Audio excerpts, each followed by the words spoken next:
It was a calm summer night in Denver, Colorado. The streets were peaceful, bathed in the soft orange glow of streetlights, and the air carried the faint scent of rain. In her small cozy apartment on Humboldt Street, Ariana Wolk, a 40-year-old mother of two, was winding down after putting her kids to bed. Her laughter still echoed faintly in the living room. She had been talking to a friend on the phone, joking about plans for the weekend. To everyone who knew her, Ariana was full of life, kind, optimistic, and devoted to her children. But beneath her warm smile, Ariana had recently been struggling. She had just ended a toxic relationship, and her close friends said she seemed nervous lately, like she was looking over her shoulder.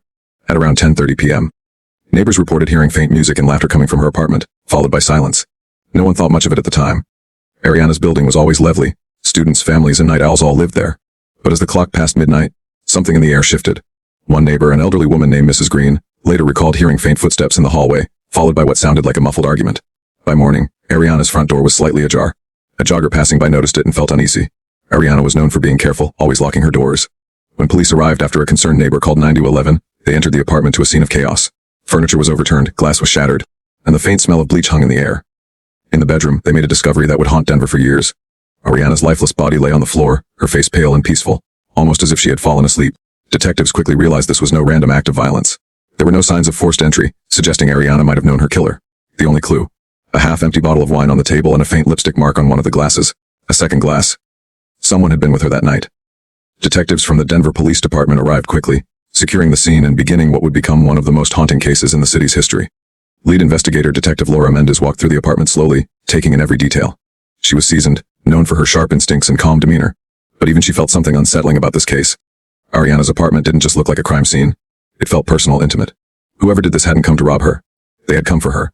The initial forensic sweep revealed something chilling. On the kitchen counter, investigators found a wine glass with a fresh fingerprint, but no ID match in the system. Near the window, a small smear of blood had been wiped clean. Or at least someone had tried to. And then there was Ariana's phone found hidden under the couch, its screen cracked. When detectives finally unlocked it, they discovered a string of text messages from an unknown number. Messages that grew increasingly disturbing in the days leading up to her death.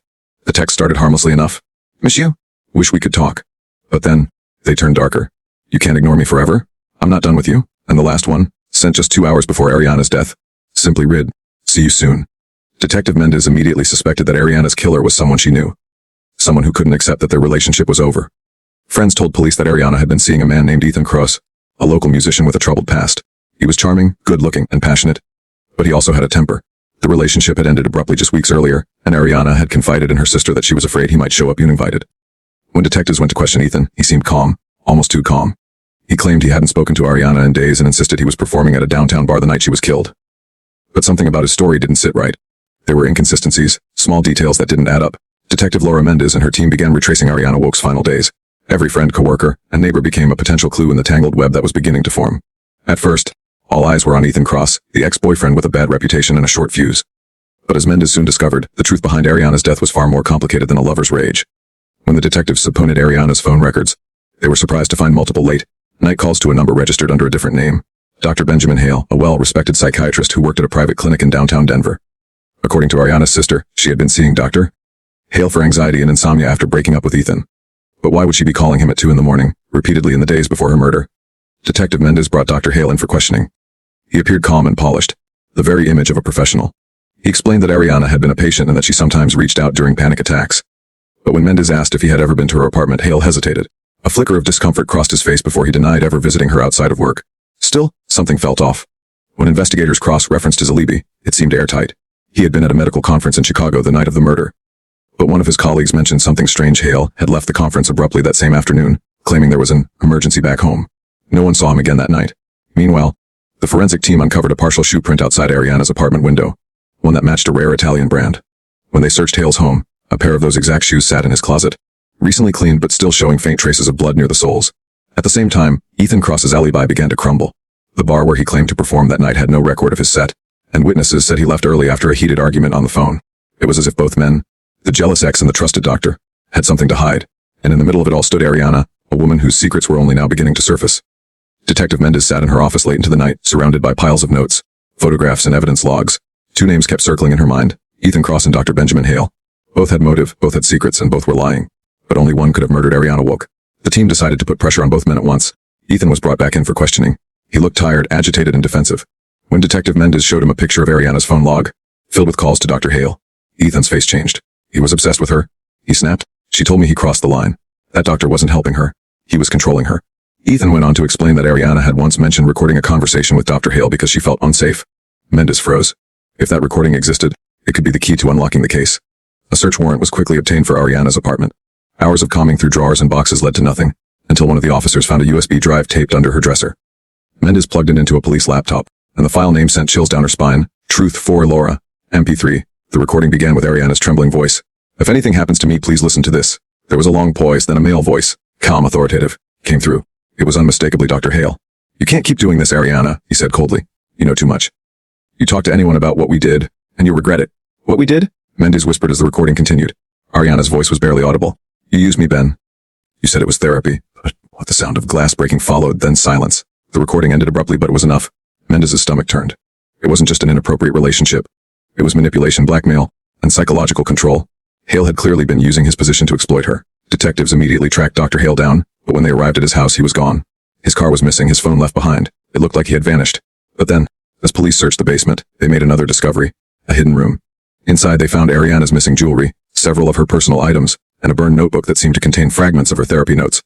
It was undeniable. Hale had been keeping souvenirs. As Mendes stared at the evidence spread across the table, she realized they weren't just chasing a killer. They were dealing with a man who had planned every step, carefully erasing traces of his obsession until one recording, one desperate act of courage by Ariana, brought his entire faade crashing down. The search for Dr. Benjamin Hale became a nationwide manhunt. His photo was plastered across television screens, news sites, and social media feeds. Everyone wanted to know, how could a respected psychiatrist become the monster behind Ariana Wolk's murder? Detective Laura Mendes hadn't slept in days. Every lead seemed to end in a dead end. Then, a call came in from a small diner just outside of Boulder. A waitress reported seeing a man who matched Hale's description, quiet, bearded, wearing sunglasses and paying in cash. Mendes and her team raced to the scene, hearts pounding.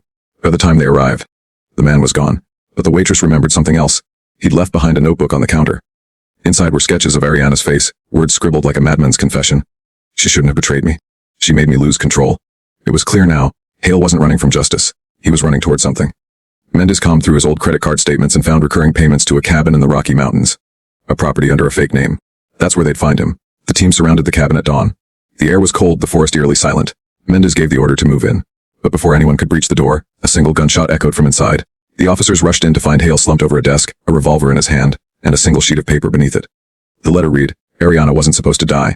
She wanted to leave to tell the truth. I couldn't let her destroy me. I tried to make her understand, but she fought back. I loved her, in my own way. Maybe now she'll forgive me. Hale's suicide closed the investigation, but it brought no comfort. Detective Mendes sat in her car, staring at the sunrise over the mountains. Justice had been served, but at a devastating cost. Ariana's bravery, recording her final words, hiding that USB, had exposed her killer even in death. As Mendes packed up the case files weeks later, something unexpected happened. Ariana's mother came to the station, holding a small envelope. Inside was a photograph.